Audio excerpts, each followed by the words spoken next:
चिटणीस साहेब असतील, शिरोडकर साहेब असतील, असे अनेक विधी तज्ञ ज्यांनी खून खटल्यामध्ये स्वतःचं नाव साबित केलेले आहे, यांच्याबरोबर काम करण्याची संधी मिळाली. हा जो गुरुप्रसाद असतो ना मित्रांनो, खूप महत्वाचा असतो. आज आपण केस स्टडी करतोय. कल्याण बार असोसिएशन समोर आपण अनेक वेळा व्याख्यानही दिली.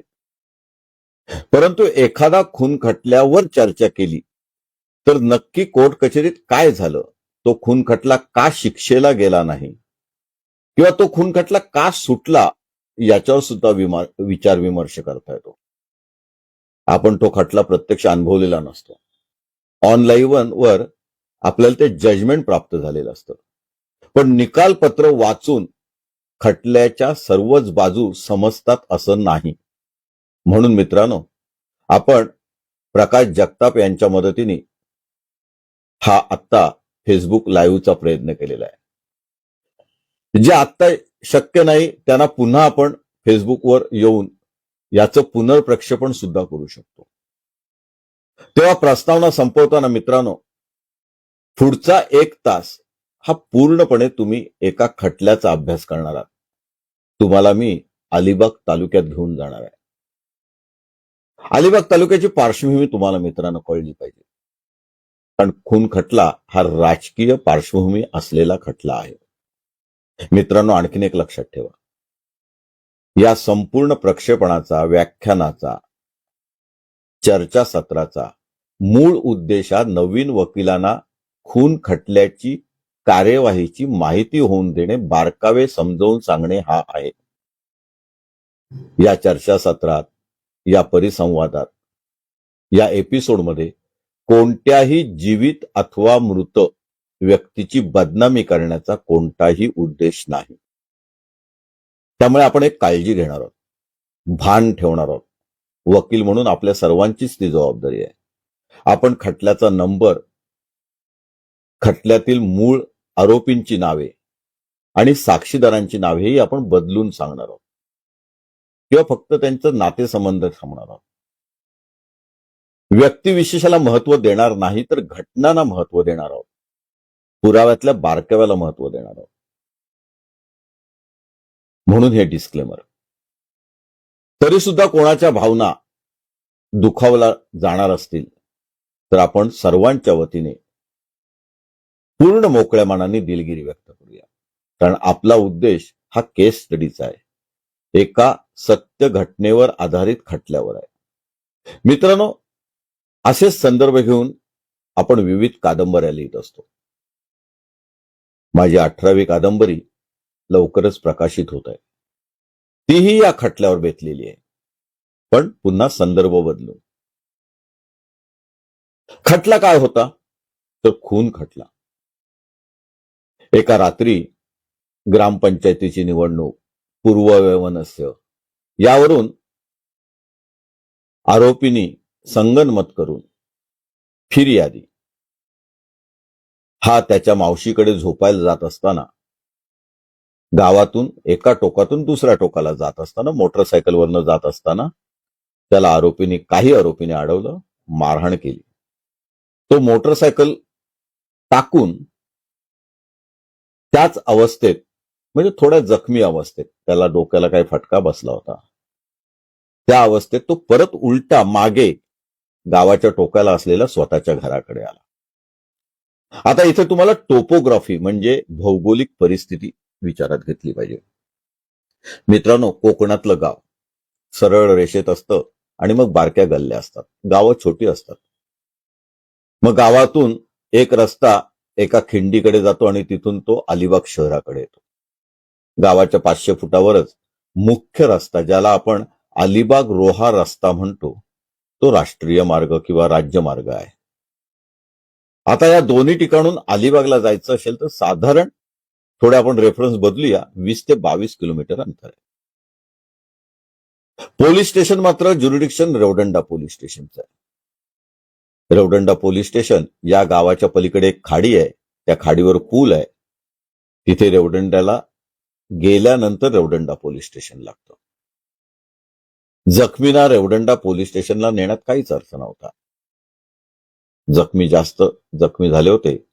त्यामुळे पोलिसांनी जखमींना डायरेक्ट अलिबाग सिव्हिल हॉस्पिटल, ज्याला जिल्हा रुग्णालय म्हणतात, तिथे नेलं. आता घटनेचा पुढचा भाग.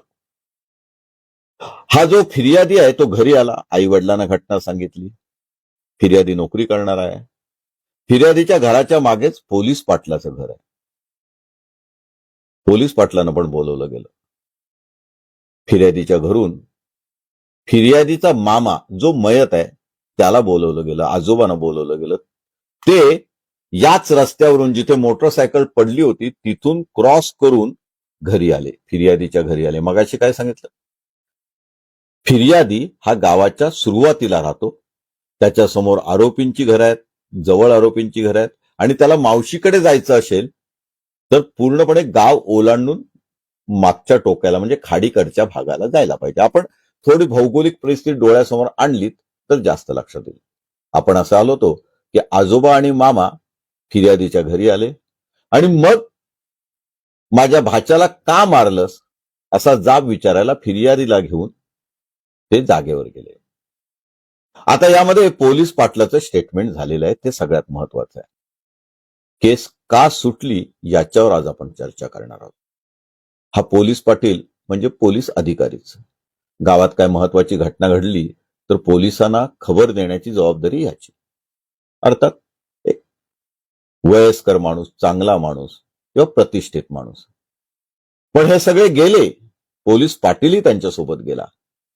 फिर्यादीच्या हातात बॅट होती हे पोलीस स्टेटमेंटमध्ये पोलीस पाटलांनी सांगितले.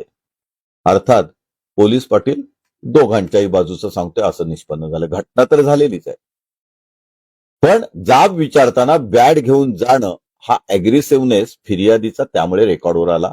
तुम्ही जेव्हा दोषारोप पत्र वाचता तेव्हा हे बारकावे बाजूला लिहून ठेवायचे असतात, त्यातून डिफेन्स तयार होतो. सरतपास वाचलात, फिर्याद वाचलीत तर शिक्षेची केस, इंज्युअर्ड आय विटनेस 3 आहेत, घरातले आणखीन 2-3 विटनेस आहेत, बायका विटनेस आहेत, जखमा झालेत, एक जागेवर मेलाय किंवा हॉस्पिटलला जाऊन तो मयत घोषित झालाय, तो मामा तरुण आहे, तब्येतीने चांगला आहे, तरी सुद्धा त्याच्या वर्मी घाव बसले. आता बोलाचाली नक्कीच झाली असणार. तिथे बोलाचाली झाली तेव्हा हे आरोपी जे 4-5 होते त्यांच्या जोडीला आणखीन आरोपी आले असं फिर्यादीतलं वर्णन आहे. फिर्यादीत एकूण 10 आरोपी आहेत. हे महत्वाचं आहे, थोडं लक्षात घ्या. आता प्रत्येकाने किंवा यापैकी काही आरोपींनी, मुख्यतः सुरुवातीच्या काही आरोपींनी मामाला सुद्धा जोरात मारलं. त्याच्या डोक्यात तो पावड्यासारखा 2 दांडका असतो, बांबूचा दांडका असतो, भरीव दांडका असतो, तो टाकला. कवठीला इजा झाली, मामा खाली पडला. आजोबांना पण मारलं आणि शिवाय या फिर्यादीला पण मारलं. आता आणखीन एक आजोबा गावाच्या टोकाला राहतात, म्हणजे मावशीचे मिस्टर. तिथे जखमींना नेण्यात आलं. आता जखमींना न्यायचं तर मावशीचे मिस्टर जे आहेत त्यांनी घरातली स्वतःची जी काही कार होती, 4 चाकी गाडी होती, ती काढायचा प्रयत्न केला. ती गाडी काढताना सुद्धा या मावशीच्या मिस्टरना म्हणजे मुख्य आय विटनेसना तिसऱ्या घटनेत, दुसरी घटना, पहिली घटना मोटरसायकलवरनं फिर्यादीला मारलं. फिर्यादी परत गेला, जाब विचारायला आला, तिथे मुख्य मारामार झाली. ती घटना नंबर 2. पण तिसरी घटना कोणती, तर या जखमींना ज्या घरात नेलं होतं किंवा ज्या घरातून कारची सोय करत होता नातेवाईक, त्या नातेवाईकाला सुद्धा घरात घुसून, अंगणात घुसून मारलं, कारमधनं खेचून मारलं आणि आरोपी दबात धरून बसले. मधल्या काळात जखमीला आणलं गेलं, पोलिसांना बोलवलं गेलं, पोलीस आले. आता पोलीस येईपर्यंत ह्यांना काही हालचाल करता आली नाही असा साक्षी पुराव्याचा भाग आहे. कारण साफ आहे की आरोपी दबा धरून बसलेत, आपल्यावर हल्ला करतील. पण पोलीस आले, पोलिसांनी जखमींना सिव्हिल हॉस्पिटलला नेलं. केस किती वाईट आहे. मधल्या काळात वेळ गेला. हा मामा जवळजवळ जागेवरच मयत झाला होता, पण 15-20 किलोमीटरवरच्या अलिबाग हॉस्पिटलला गेल्यावर त्याला मयत म्हणून डिक्लेअर केलं. अर्थात 302 ची केस झाली. फिर्यादी सुद्धा गाडीने आला, कारण ती गाडी जी निघाली होती त्या गाडीने आले, मोटरसायकलवरनं आला, हॉस्पिटलला पोहोचला. हॉस्पिटलला अर्थातच पोलीस आधीच पोहोचले होते, पोलीसच घेऊन जखमीला आले, त्यामुळे हॉस्पिटलला पोलीस उपलब्ध होते. असेही जिल्हा रुग्णालयात पोलीस 24 तास ड्युटीवर असतात. मागच्या एका लेक्चरमध्ये ईपीआर बद्दल आपण बरंच काही बोललोय. पोलिसांनी जाबजबाब घेतले असं फिर्यादीचं म्हणणं आहे. मग सकाळपर्यंत वेळ गेला आणि सकाळी 7:01 फिर्यादीची अधिकृत फिर्याद ही रेवदंडा पोलीस स्टेशनला रजिस्टर झाली. फिर्यादी पोलीस स्टेशनला गेला का? शक्यच नाही. कारण फिर्यादीच्या म्हणण्याप्रमाणे त्याचे दोन्ही हात लुळे पडले होते, खूप मारहाण झाली होती, तो हॉस्पिटलला ऍडमिट होता. त्यामुळे सकाळी आयओनी, जो शेवटपर्यंत आयओ राहिलाय, त्या आयओनी स्वतः फिर्याद नोंदवली, डॉक्टरांचा सल्ला घेतला, डॉक्टरांचा शेरा घेतला आणि फिर्यादीनी जे सांगितलं ते फिर्याद म्हणून नोंदवलं आणि साहेब म्हणजे आयओ, पीएसआय, पीआय जो कोण होता वरिष्ठ अधिकारी, तो स्वतः ती फिर्याद घेऊन स्वतःच्या रेवदंडा पोलीस स्टेशनला गेला आणि तांत्रिकदृष्ट्या ती फिर्याद नोंदवली, म्हणजे एन्डॉर्समेंट केली. डाव्या बाजूला जी नोंद केली जाते तशी एन्डॉर्समेंट केली, सीआर नंबर घातला आणि तपास स्वतःकडे घेतला. वरवर करणी बघता काहीही गैर नाही, ही केस जन्मठेपेची आहे.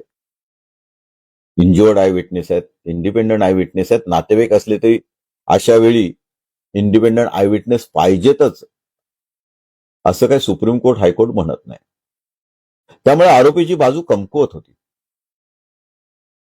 मधल्या काळात काही महत्वाच्या घटना घडल्या, त्याही तुम्हाला सांगणं गरजेचं आहे. दोषारोप पत्र दाखल झालं. फिर्यादीत लक्षात घ्या 10 नावं आहेत. प्रत्येकाला अग्रेसिव्ह रोड ऍट्रिब्यूट करण्यात आलाय. कोणी काठीने मारलं, कोणी काशाने मारलं, सगळं व्यवस्थित सांगितलेलं आहे.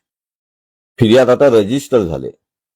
आता पुरवणी स्टेटमेंट येतात. तुम्हालाही माहिती आहे, नेहमीप्रमाणे पुढच्या तपासात जे अतिरिक्त माहिती कळते त्याच्यात ती स्टेटमेंट येतात.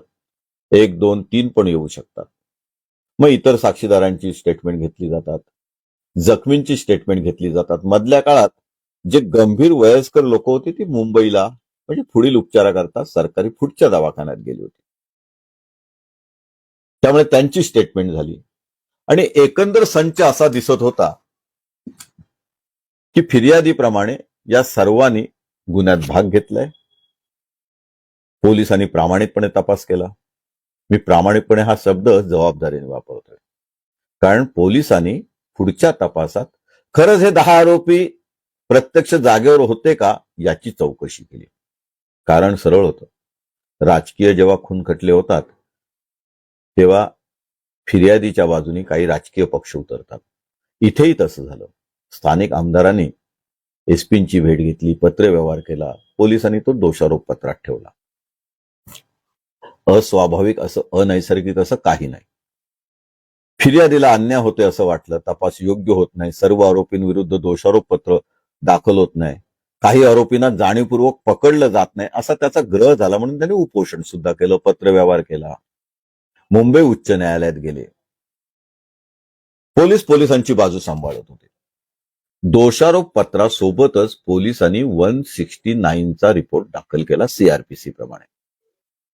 169 मित्रांनो तुम्हाला सर्वांनाच माहिती आहे की ज्या आरोपींना तपासाअंती ते आरोपी नाहीत किंवा त्यांच्याबरोबर त्यांच्या विरुद्धचा पुरेसा पुरावा नाही असं निष्पन्न होतं, त्यांच्या बाबत म्हणजे स्प्लिट करू शकतात.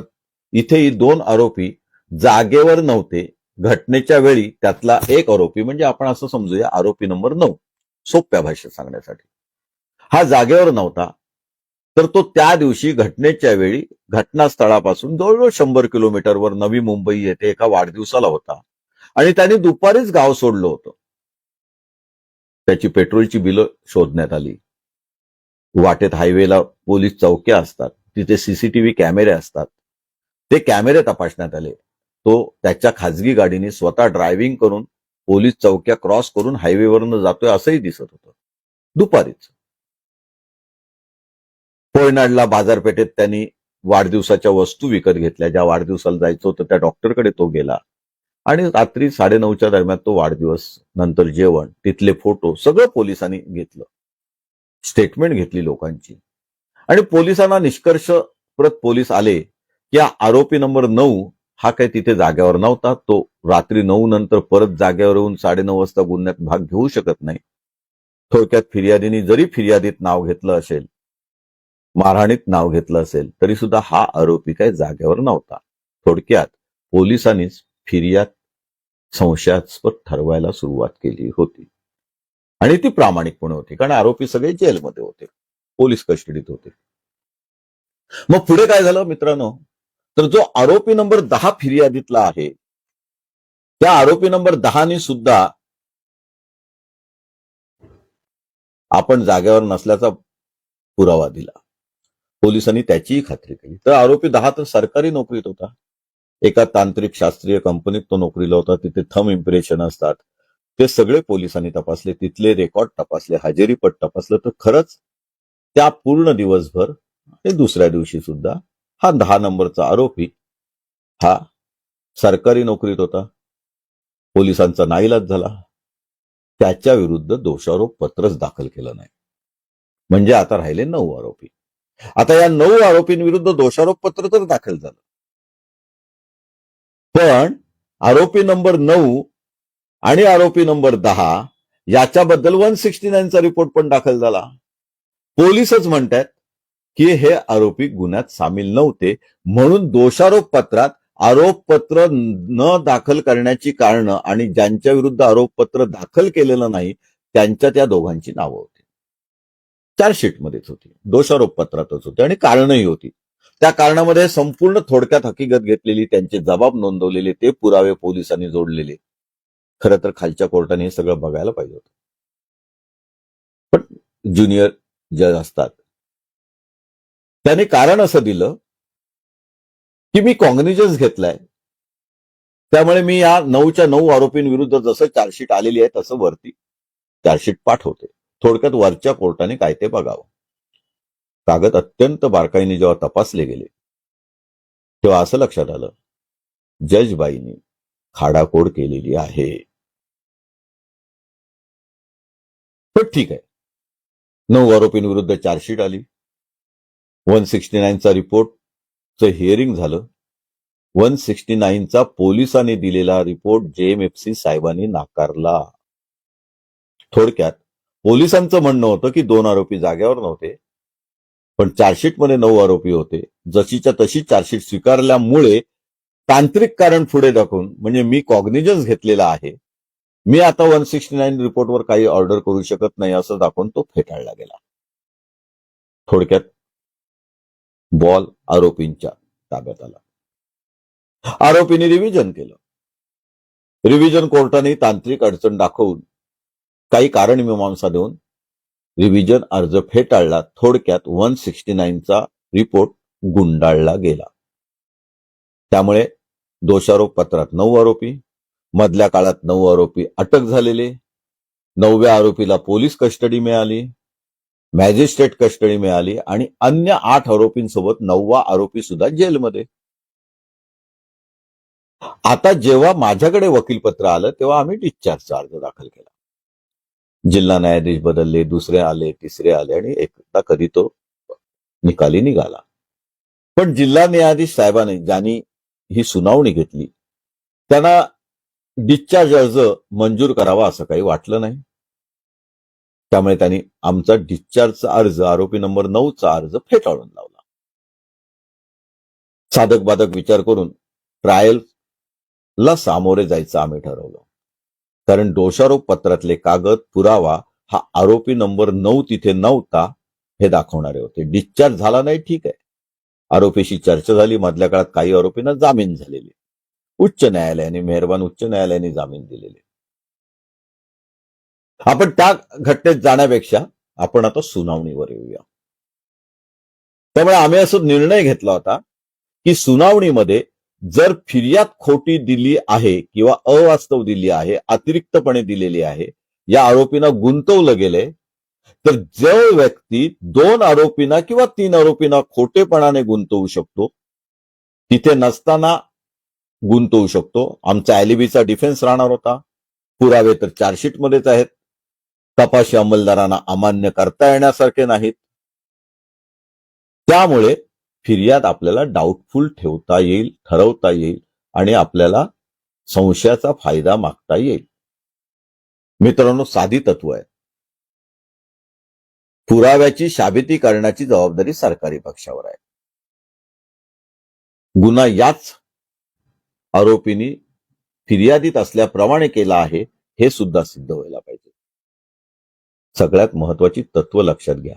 या सुनावणीमध्ये काय विचारात घेतली गेली, की जे नातेवाईक आहेत, इंटरेस्टेड विटनेस आहेत, ज्यांचं शत्रुत्व मान्य आहे, फिर्यादीत सुद्धा ते आहे, पुरवणी जबाबात सुद्धा आहे, दिवाणी डिस्प्यूट आहे, जागेवरचा डिस्प्यूट आहे, राजकीय डिस्प्यूट आहे, अशी लोक आरोपींना गुंतवू सुद्धा शकतात. ती शक्यता नाकारता येत नाही. ती प्रॉबॅबिलिटी विचारात घ्यावी लागते. थोडक्यात पुराव्याची शाबिती सरकार पक्षाने बियॉन्ड रिझनेबल डाऊट करायचं आणि मेहरबान कोर्टावर जबाबदारी आहे की असा इंटरेस्टेड आय विटनेसचा, जखमी विटनेसचा पुरावा डिस्कार्ड करायचा नाही. मात्र तो अत्यंत काळजीपूर्वक तपासायचा आहे. त्याचं स्क्रुटिनायझेशन, पृथक्करण हे अत्यंत काळजीपूर्वक करायचं आहे. नेमकी हीच नाडी पकडून पहिल्या साक्षीदारापासून आपण सुरुवात केली. अर्थात पहिला साक्षीदार इन्क्वेस्ट पंचनाम्याचा.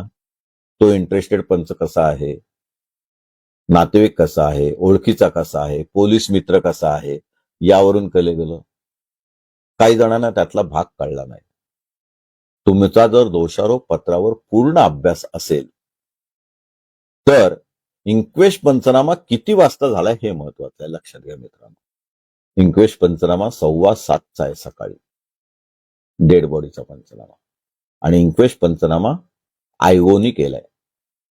मगाशी मी तुम्हाला सांगितलं 7:01 रेवदंडा पोलीस स्टेशन, जे अलिबाग पासून 15 किलोमीटरवर आहे, मोटरसायकलनी जायचं तरी ज्याला 35 मिनिटं लागतात, 40 मिनिटं लागतात, तिथे 7:01 हजर असलेला आयओ जो गुन्हा नोंदवतो, त्याची सही अक्षर त्या फिर्यादीवर आहे.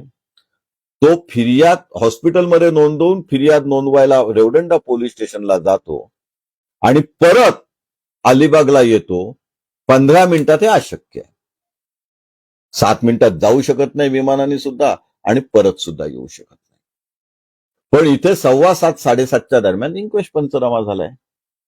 म्हणजे आयओ एक तर इन्क्वेस्ट पंचनाम्याला हजर राहू शकतो किंवा आयओ गुन्हा नोंदवण्यासाठी रेवदंडा पोलीस स्टेशनला जाऊ शकतो. ही तफावत पहिल्याच दिवशी डोक्यात ठेवल्यामुळे त्यावर भाष्य झालं, क्रॉस एक्झामिनेशन झाली. दुसरा साक्षीदार आला तो मित्रांनो पंच साक्षीदार, जो घटनास्थळाचा पंच आहे, जो सर्कल आहे. कारण हल्ली नवीन पद्धतीप्रमाणेच लोकल माहिती असणारे सर्कल किंवा रेव्हेन्यू ऑफिसर पंच म्हणून घेतले जातात. पोलिसांनी योग्य पत्रव्यवहार केला होता. या गुन्ह्यामध्ये पोलिसांनी सर्व पत्रव्यवहार सुद्धा दोषारोप पत्रात दाखल केला होता. स्टेशन डायरीच्या एंट्र्या दाखल केल्या होत्या. पीसी रजिस्टर 27च्या बाबत दाखल केलं होतं. त्यामुळे परिपूर्ण असं दोषारोप पत्र होतं. आम्हाला त्यातूनच डिफेन्स शोधायचा होता. पण हे सर्कल महाशय पुढे नकाशा सुद्धा काढतात. सरकारी अधिकारी म्हणून जागेवर परत जातात, पंचनाम्याच्या आधारे नकाशा काढतात, त्या नकाशाला निशाणी नंबर पडतो. उलट तपासात ते अनेक गोष्टी कबूल करतात. त्यांचा नकाशा संशयास्पद ठरतो. नकाशावर खाडाखोड असते. उत्तर दिशा वर न दाखवता पूर्व दिशेच्या जागी उत्तर दिशा दाखवलेली असते. गावातला ज्या रस्त्याने जखमींना पोलीस सरकारी हॉस्पिटलला घेऊन गेले तो रस्ताच दाखवलेला नसतो. म्हणजे गाव आणि हम रस्ता याच्यामध्ये आरोपींच्या घरासमोरून आणि फिर्यादीच्या घरासमोरून अलिबागकडे जाणारा अंतर्गत जो रोड, डांबरी रोड आहे, ज्याचा वापर केला गेला आणि सर्वसामान्यपणे शॉर्टकट म्हणून वापर केला जातो, तो रस्ताच दाखवला नव्हता. गावातली घरं दाखवली नव्हती. तिसरा इन्सिडेंट कुठे झाला होता ती नीट जागा दाखवली नव्हती. स्वतः घटनास्थळ म्हणजे पहिला आणि दुसरा इन्सिडेंट जिथे झाला ती जागा सुद्धा पूर्ण नव्हती. आजूबाजूच्या लोकांची नावं नव्हती. असा अनेक प्रकारे उलट तपास करून घटनास्थळ पंचनामा, हात नकाशा बनवणारा सर्कल इन्स्पेक्टर, या सगळ्यांना संशयास्पद ठरवण्यात आलं. उलट तपासाची तुमची जबाबदारी नेमकी तीच असते. साक्षीदार अजून यायचा आहे, फिर्यादी महत्वाचा आहे, तो जखमी आहे. तो सरकारी हॉस्पिटललाच केवळ राहिला होता असं नाही, दुसऱ्या दिवशी तो खाजगी हॉस्पिटलला गेलाय. शहरात एक ऍक्सिडेंटचं हॉस्पिटल आहे, तिथे तो ऍडमिट होतो. तिथे त्याच्या हातावर ऑपरेशन्स होतात. त्यामुळे सगळे मेडिकल रिपोर्टही रेकॉर्डवर आहेत. खाजगी हॉस्पिटलचा रिपोर्ट आहे, फिर्यादीचा सरकारी हॉस्पिटलचा रिपोर्ट आहे. जखमी तर आहेच, तो स्वतः सांगतोय, सांगायला जिवंत आहे. आणि मग फिर्यादीला आपल्याला खोटं ठरवायचं आहे, संशयास्पद ठरवायचं आहे. हायली इंटरेस्टेड विटनेस आहे, जो केवळ मैताला न्याय मिळवण्यासाठी आलेला नाही, तर आरोपींना वैमनस्यापोटी शिक्षा देण्यासाठी आलेला आहे, हे आपल्याला ठरवायचं आहे. केस लॉचा मुद्दा म्हणून आज मी उल्लेख करणार नाही, सगळे केस लॉ न्याय निकालात आहेत. तुमच्या माहितीसाठी नंतर आपण कल्याण मार्तर्फे हा संपूर्ण न्याय निर्णय, त्याचं मराठीकरण, इंग्रजीतला न्याय निर्णय आणि शक्य झालं तर आमचा युक्तिवाद, मराठीत केलेला युक्तिवाद लेखी स्वरूपातला, हे सगळे पीडीएफच्या द्वारे आपण तुम्हाला उपलब्ध करून देणार आहोत. म्हणजे आज जे आपण बोलतोय त्याचा केस स्टडी संदर्भासहित, निशाणी नंबर सहित, कागदपत्रांसहित, सरतपास आणि उलट तपासासहित सर्व मुंबई आणि सर्वोच्च न्यायालयाचे, दोन्ही न्यायालयाचे वेगवेगळे निकालपत्र, जी सरकार पक्षाने दाखल केली ती निकालपत्र, आरोपीच्या बाजूने दाखल केली ती निकालपत्र, ही सगळी आपण द्यायचा प्रयत्न करणार आहोत, जेणेकरून प्रत्येक ज्युनियर वकिलांना किंवा कायद्यामध्ये स्वारस्य असणाऱ्या प्रत्येक व्यक्तीला त्याचा परिपूर्ण असा अभ्यास करता येईल. खून खटला कसा चालवायचा याची पूर्ण माहिती मिळेल. प्रत्येक खटला मित्रांनो वेगळा असतो, प्रत्येक साक्षीदार वेगळा असतो, त्याची मानसिक अवस्था वेगळी असते. तुम्हाला साक्षीदार वाचता आला पाहिजे. तो काय ठरवून आलाय, काय ठरवून येऊ शकतो, तो काय साक्ष वाढवू शकतो, तो किती इंटरेस्टेड आहे, त्याचं शत्रुत्व काय, तो मलाच का गुंतवतो, असे अनेक विध प्रश्न तयार होत असतात. त्यामुळे हे सगळं गरजेचं असतं. फिर्यादी आला, त्यांनी सरतपास अगदी व्यवस्थित दिला, चुकण्याची काहीच शक्यता नव्हती. मिनिट आणि मिनिटची घटना सांगितली, पुरवणी जबाब पण त्यांनी व्यवस्थित घेतले, त्याचे जे काही इतर जबाब असतील ते घेतले. चार्जशीट तर पाठच होती. डायरेक्ट प्रश्न कोणताही घेणं म्हणजे अंगावर उलट तपास ओढवून घेणं असं असतं. उलट तपासात काय विचारायचं नाही हे महत्वाचं असतं. असा जेव्हा तयारीचा इंटरेस्टेड विटनेस असतो तेव्हा थोडक्यात उलट तपास चालत नाही. तुम्हाला पार्श्वभूमी तयार करायला लागते. आम्हीही केली. काय शत्रुत्व आहे ते रेकॉर्डवर आणलं. त्यांनी जे सरतपास सांगितलं होतं ते त्याला बोलतं केलं. आणि मग त्यांनी फिर्यादी व्यतिरिक्त जे जास्त म्हणजे इम्प्रूव्हमेंट केलेले आहेत त्या एक एक सिद्ध करून घेतल्या. कारण त्याच्या पुरवणी जबाबात हत्यारं बदलली होती. पुरवणी जबाबात त्यांनी जखमींची नावं वाढवली होती. अर्थात हे सगळी ठिकाणी साधारणपणे होत. मित्रांनो, खटले सुटतात ते केवळ आपल्या बुद्धिमत्तेमुळे, आपल्या बुद्धिचातुर्यामुळे सुटतात असं नसतं. वकिलांनी हा गैरसमज पहिला काढून टाकला पाहिजे. खटले चुकतात, सुटतात ते पोलिसांच्या मूर्खपणामुळे, पोलिसांनी तपासात ठेवलेल्या चुकांमुळे, आणि त्याहीपेक्षा खटले सुटतात ते अशा अति रंजकपणे मेहरबान कोर्टासमोर वैमनस्यापोटी अतिरिक्त पुरावे दिले जातात त्यामुळे. इथेही नेमकं तेच झालं. फिर्यादीने जे फिर्यादीत दिलं होतं ते चुकीचं होतं. तपासात निष्पन्न झालं ते वेगळं होतं. काही आरोपी जागेवरच नव्हते. हा तर कॉमन डिफेन्स झाला. पण फिर्यादी वाढवून ज्या जखमा सांगत होत्या तशा प्रत्यक्ष जखमा त्याच्या अंगावर नव्हत्या. हे डॉक्टरांचा उलट तपास आणि मेडिकल रिपोर्ट्स, MLC सर्टिफिकेट्स ही सगळी बघितल्यावर सिद्ध झालं. उलट तपासात त्याचा पुरेपूर वापर करण्यात आला. कालमर्यादा असल्यामुळे आपण तो संपूर्ण उलट तपास वाचत नाही आहोत, तुम्हाला त्याची कॉपी दिली जाईल. पण एवढं नक्की झालं की हा फिर्यादी ज्या पद्धतीने सांगतो की त्याचे दोन्ही हात लुळे पडले होते, दात पडला होता, तर जागेवर दात काही मिळाला नाही.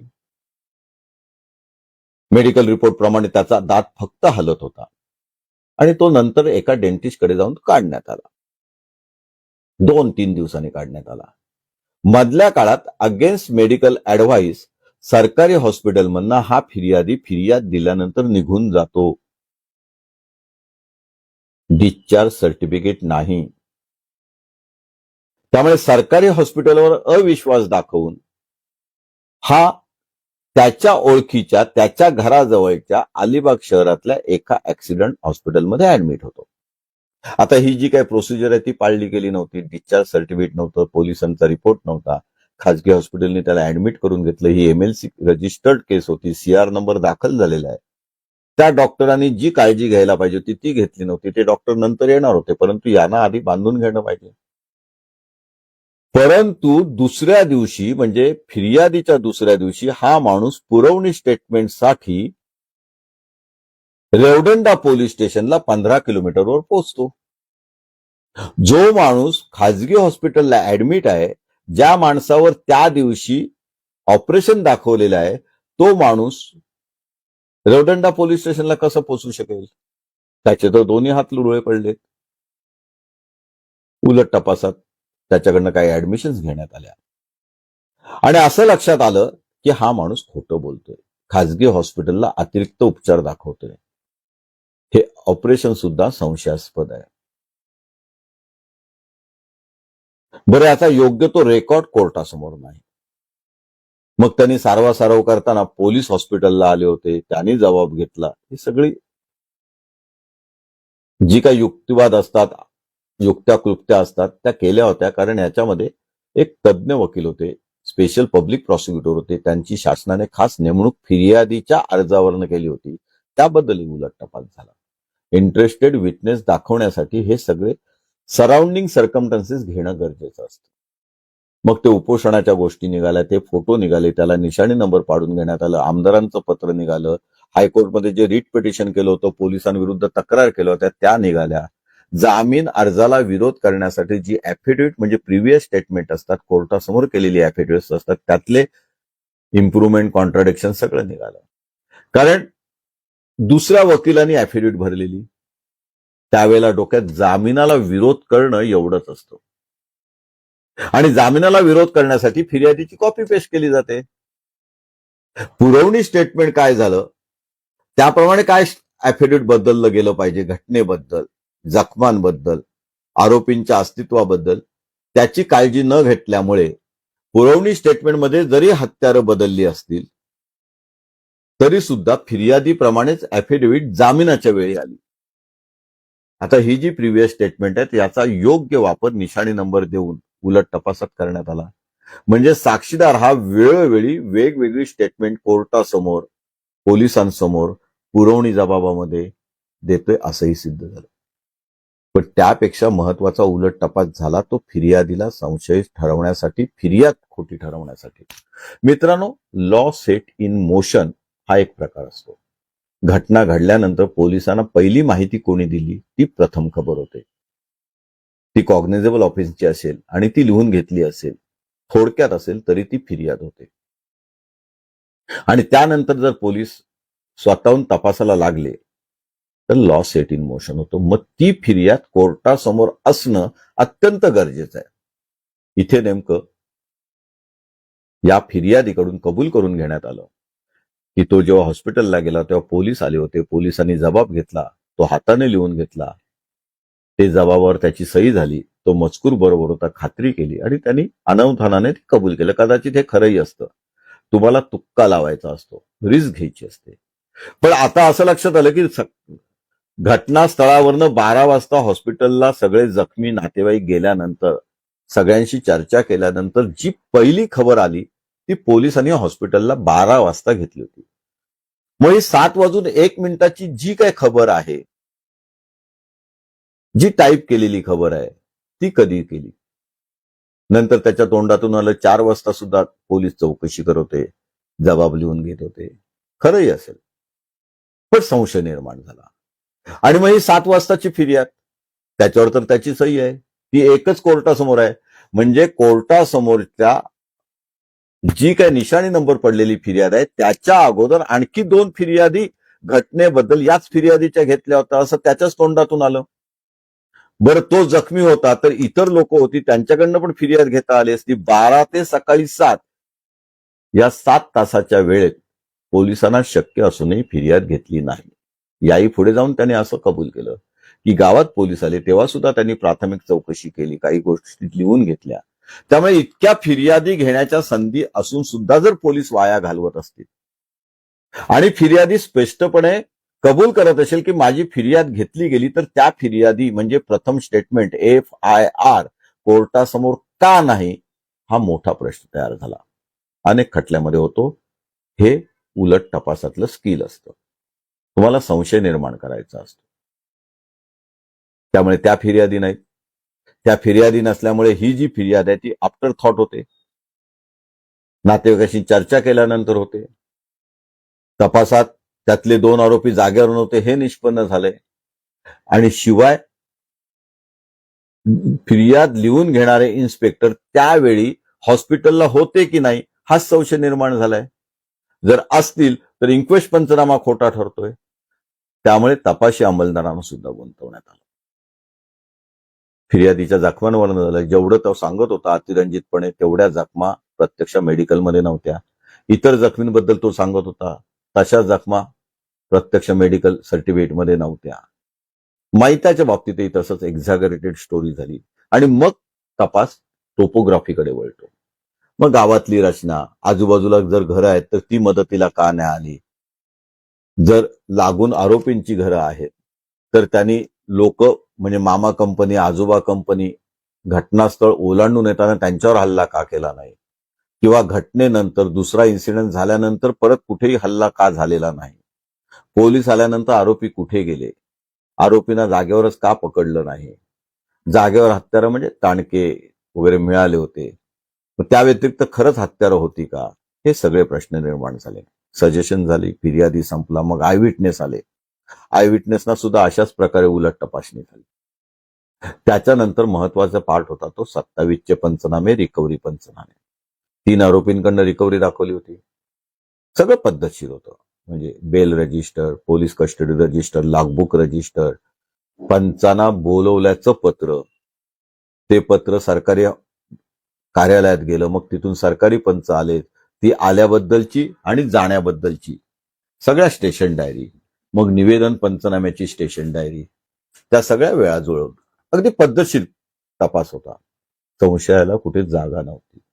अशा परिस्थितीत सरकारी अधिकारी जे पंच आहेत, रिकव्हरीचे पंच आहेत, 27चे पंच आहेत, त्यांचा उलट तपास घेणं ही तारेवरची कसरत असते. काही गोष्टी आधी सांगायच्या नसतात. सगळं सरतपासात सांगून घेतलं. इथे एक चूक झाली होती.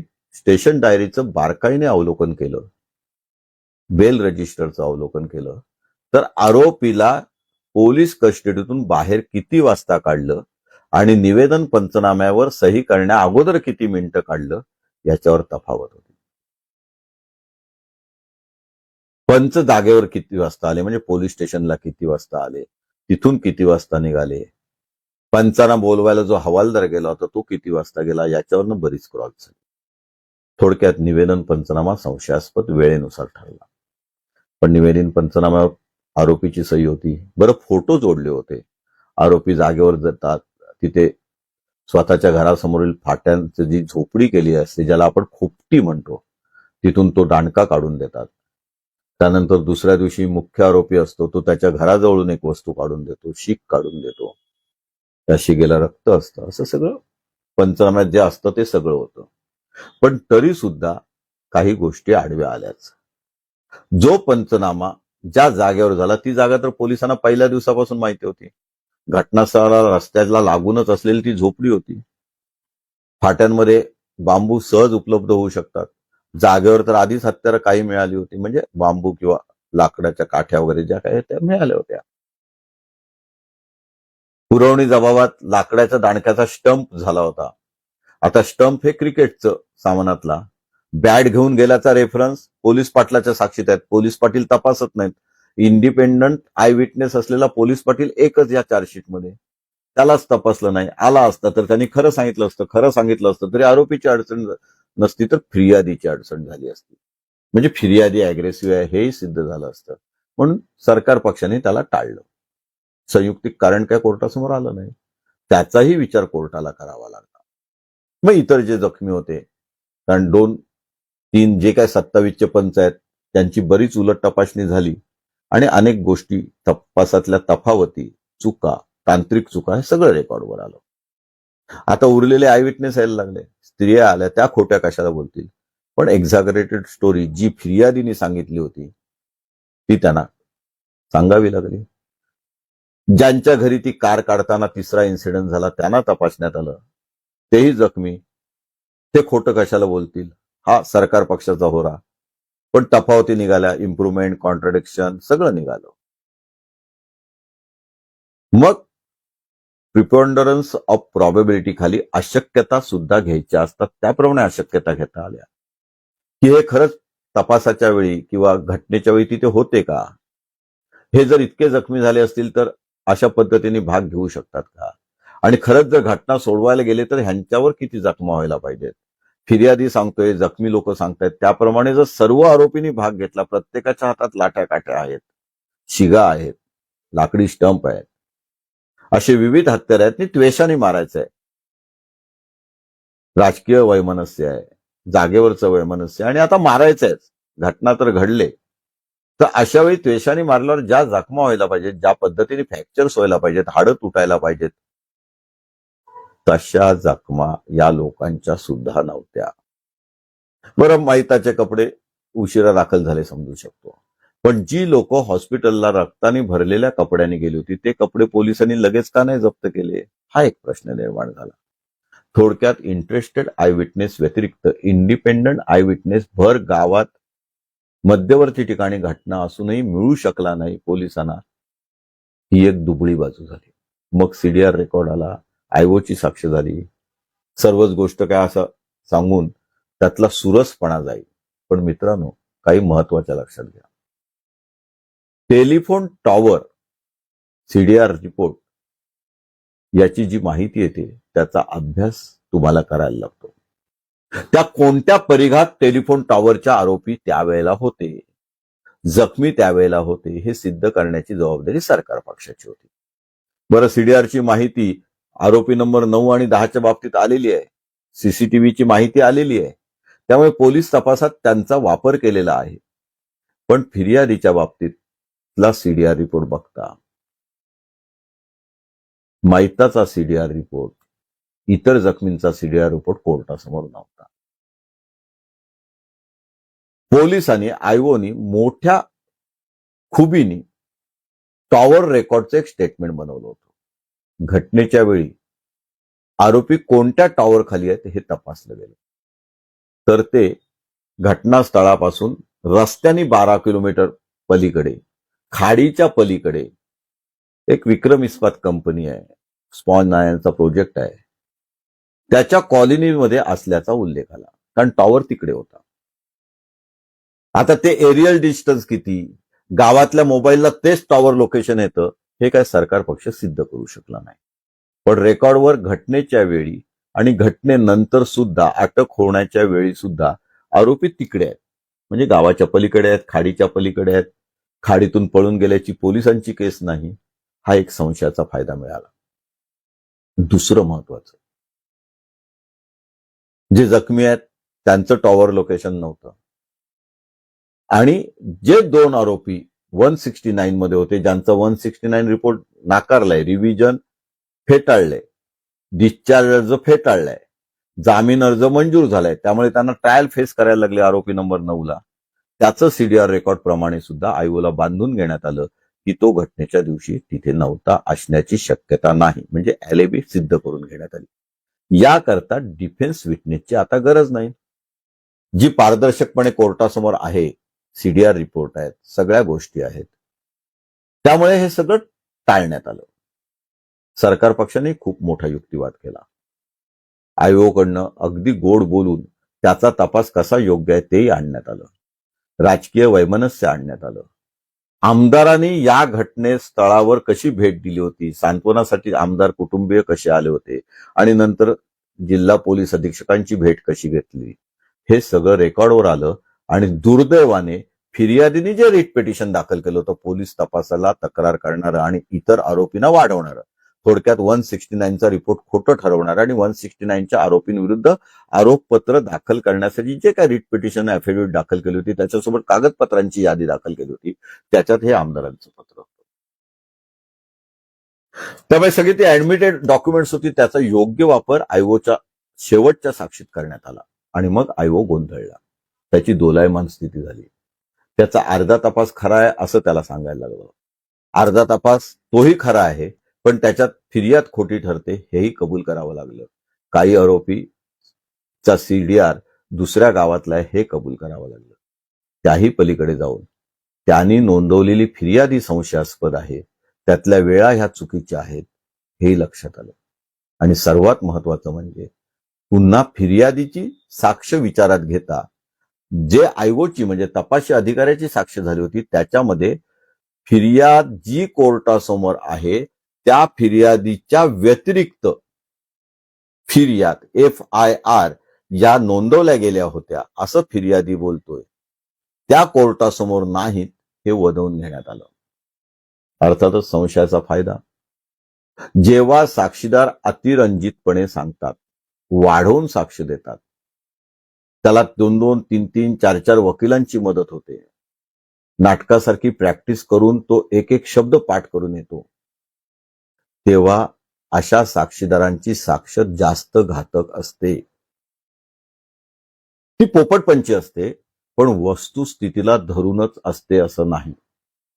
मेहरबान कोर्टासमोर तुम्हाला आरोपीची बाजू मांडताना अत्यंत संयमीपणे सर्व पुरावा तुमच्या विरुद्ध असताना, जज साहेबांनी डिस्चार्जचा अर्ज नाकारलेला असताना, आरोपीच्या विरुद्ध मत सरतपासामुळे होत असताना उलट तपास अशी बाजू आणायची असते की साक्षीदार हा संशयास्पद आहे, साक्षीदाराची उपस्थिती संशयास्पद आहे, साक्षीदार अतिरंजित वैमनस्यामुळे सांगत आहे, खोटेपणाने इतर आरोपींना गुंतवत आहे. जो माणूस 2-3 आरोपींना गुंतवू शकतो तो पहिल्या 10 जणांना सुद्धा गुंतवू शकतो. आरोपी तिथे असण्याची शक्यता नाही. आरोपींचं वय लक्षात घेता 70 ने 80 वर्षाचे म्हातारे अशा पद्धतीने हल्ला करतील असं शक्य नाही. आरोपीच्या पिंजऱ्यामध्ये आरोपी कोणत्या अवस्थेत आहेत हे कोर्ट शेवटी सुनावणीच्या वेळेला बघत असतं. काहींचे जामीन झालेले असतात, काहींचे झालेले नसतात. पुराव्यामुळे अगदी हायकोर्ट, सुप्रीम कोर्ट सुद्धा जामीन नाकारतं, केस एक्सपिडाइट करतं. तरी सुद्धा 4-4, 5-5 वर्ष लागतात. आणि मग हे आरोपी अशा पद्धतीने गुन्हा करू शकतात का? 3-3 ठिकाणी हल्ला करू शकतात का? गावची परिस्थिती होती तर इंडिपेंडंट विटनेस का नाही? मग तिथली राजकीय परिस्थिती काय होती? जर फिर्यादीच्या बाजूने गाव होतं, ग्रामसेवक होते किंवा गावातली बहुमत होतं, मग ती लोक का आली नाहीत? ती मध्ये सोडवायला का आली नाहीत? त्यांना का तपासलं नाही? आणि मग हे 27चे पंच जरी सरकारी साक्षीदार असतील तरी केवळ कागदोपत्री पुरावा तयार करण्यासाठी घेतले का? ती जागा जर पोलिसांना आधीच माहिती होती तर दुसऱ्या दिवशी, तिसऱ्या दिवशी त्याच जागेवर परत जाऊन वेगवेगळ्या जप्त्या दाखवणं, त्याचे फोटो काढणं, त्याची पासची सर्टिफिकेट दाखल न करणं किंवा दाखल केली असतील तर त्याच्यात तांत्रिक चुका असणं आणि मग ते फोटो सिद्ध करता न येणं, पोलिसांची जशी अडचण होते त्याहीपेक्षा जास्त अडचण कोर्टाची होते. कारण कोर्टाला समायोचितपणे दोन्ही बाजूचा पुरावा ऐकायचा असतो. फेअर ट्रायलमध्ये आरोपीची बाजू सुद्धा समजून घ्यायची असते. आरोपीकडनं केसला येतो तसं लेखी युक्तिवादही आलेला. या युक्तिवादात फिर्यादी पक्ष कसा अतिरंजित आहे, त्याला कायद्याची मदत असून राजकीय लोकांची मदत असल्यामुळे तो कसा इतरांना गुंतवू शकतो यावर भर देण्यात आला आणि टोटल डिनायल घेण्यात आलं. काही आरोपींतर्फे बचाव असाही घेण्यात आला की मोटरसायकलवरच मयत आलेला आणि मोटरसायकलवरनं पडून त्या जखमा होऊ शकतात. सुदैवाने डॉक्टरांनी त्यालाही होकार दिलेला. कच्चा रस्ता आहे, तिथे दगड आहेत, स्पॉट पंचनाम्यामध्ये ते दिसत आहेत. डॉक्टरांनी कबूल केलं की दगडावर आपटून ही डोक्यावरची जखम होऊ शकते, रक्तस्राव होऊ शकतो, गंभीर जखम होऊ शकते. त्यामुळे प्रत्यक्ष साक्षी पुरावा असताना देखील आरोपींच्या हातात हत्यारं आहेत, ती हत्यारं रिकव्हरी दाखवलेली असताना देखील, त्याच्यावर मानवी रक्त आलं असताना देखील, आरोपींच्या कपड्यांवर मानवी रक्त आलं असताना देखील प्रत्येक गोष्ट इंडिपेंडंटली सिद्ध न झाल्यामुळे, मोटिव्ह सिद्ध न झाल्यामुळे, उलट आरोपींविरुद्ध वैमनस्य असल्यामुळे त्यांना खोट्या गुन्ह्यात गुंतवू शकण्याची शक्यता नाकारता येत नाही, याचा मेहरबान कोर्टाने विचार केल्यामुळे आणि मग त्याला साधक बाधक ज्या उलट तपासातल्या ऍडमिशन्स आहेत याचा एकत्रित विचार करून सर्व आरोपींना निर्दोष सोडलं. मित्रांनो, मैताबद्दल सहानुभूती असणं गरजेचं आहे. जखमींबद्दलही ती असणं गरजेचं आहे. केस का सुटतात? केस सुटतात याचं प्रमुख कारण आपण आहे तेवढं, आहे तितकंच अगदी प्रामाणिकपणे कोर्टासमोर आणि पोलिसांसमोर आणत नाही. राजकीय मदतनीस असतात, एक वेगळी इगो तयार झालेला असतो, स्पर्धा तयार झालेली असते, त्यामुळे जास्तीत जास्त आरोपींना गुंतवण्याचा आपण प्रयत्न करतो. स्वाभाविक आहे. आणि हे जास्तीत जास्त आरोपींना अवास्तवपणे गुंतवणं आणि मग तिथे जागेवर नसणं ते सिद्ध होणं, त्यांच्या हातात हत्यारं दाखवणं, पाठीवर जखम एक असताना 10 जणांनी मारल्यावर किती जखमा होतील याची चर्चा होणं, या सगळ्यामुळे अतिरंजित साक्ष दिली जाते. साक्षीदार हा अविश्वासू आहे, नॉट ट्रस्टवर्दी आहे, फुल्ली होली अनट्रस्टवर्दी आहे, अशा प्रकारची ऑब्झर्वेशन येतात आणि थोडक्यात संशयाचा फायदा आरोपींना मिळतो.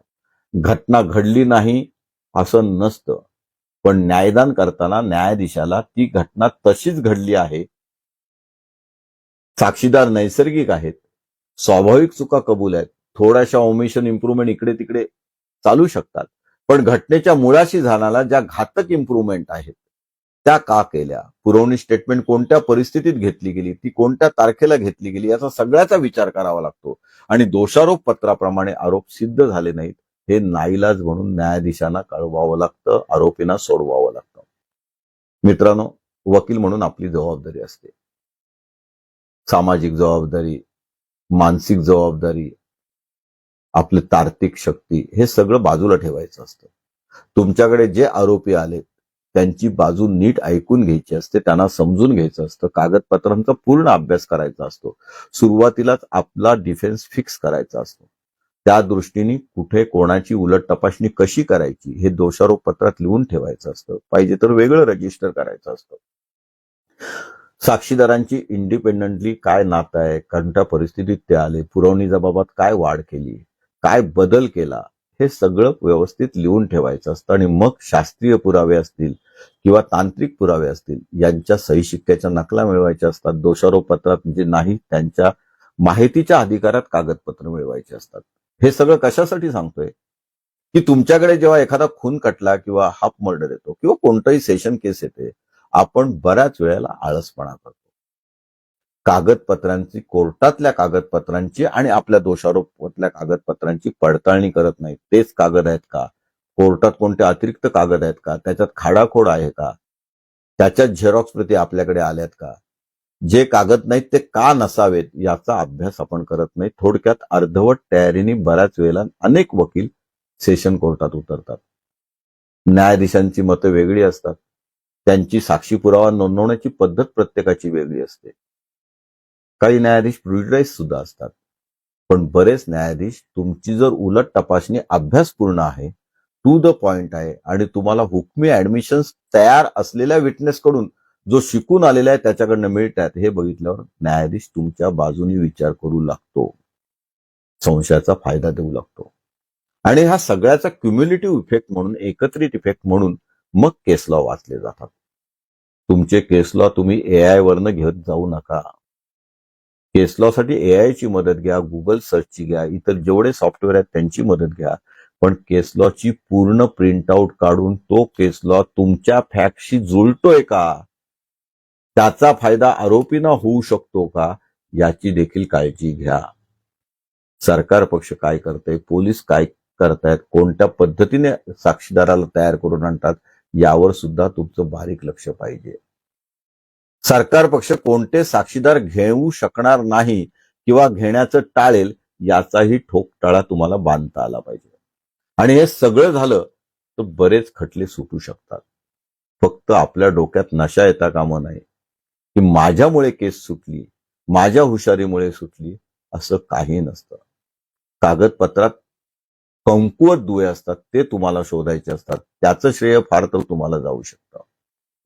आरोपींना विश्वासात घ्यायचं असतं, पण आरोपींच्या सगळ्याच गोष्टी मान्यही करायच्या नसतात. आणि सर्वात महत्वाचं म्हणजे जागेवर जाऊन जागेची 2दा 3दा तुमची खात्री होईपर्यंत वेळोवेळी पाहणी करायची असते. घटना अशी घडू शकणार नाही हे तुम्हाला सिद्ध करायचं असतं. बेनिफिट ऑफ डाऊट नक्की मिळतो. हा झाला केस स्टडी.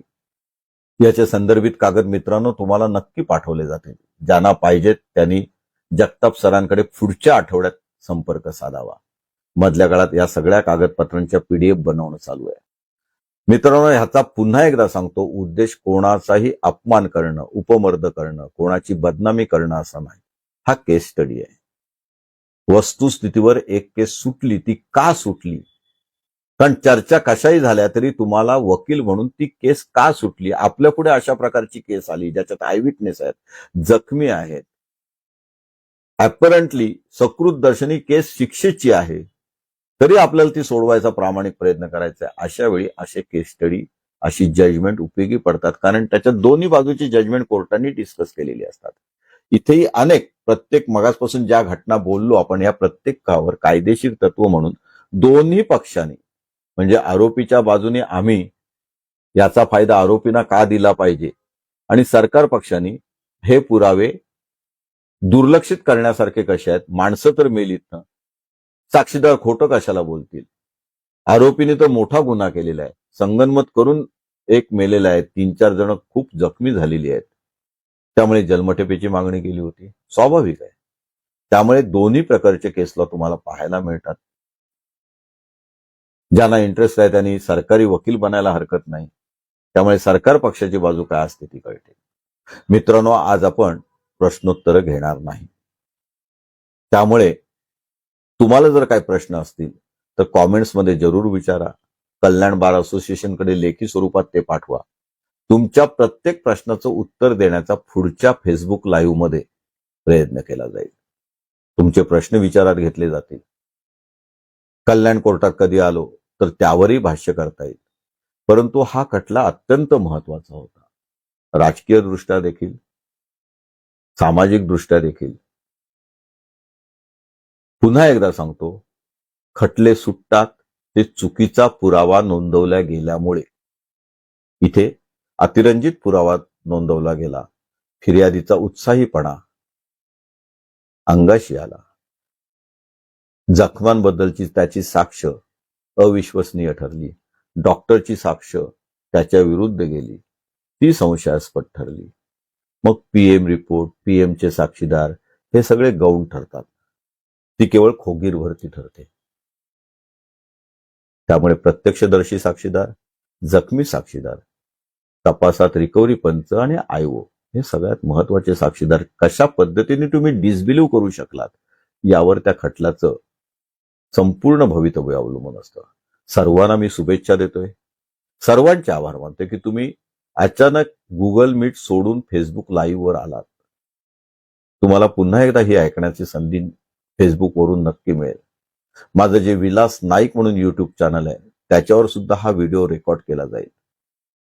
तुमच्या शंकांना YouTube या माझ्या व्हिडिओवर चॅनलवर, म्हणजे विलास नाईक या चॅनलवरनं त्यांचंही परिमार्जन केलं जाईल, उत्तरं दिली जातील, जेणेकरून इथला प्रत्येक ज्युनियर वकील फौजदारी कायद्यामध्ये मेहनत करून पक्षकारांना न्याय देणारा वकील बनावा.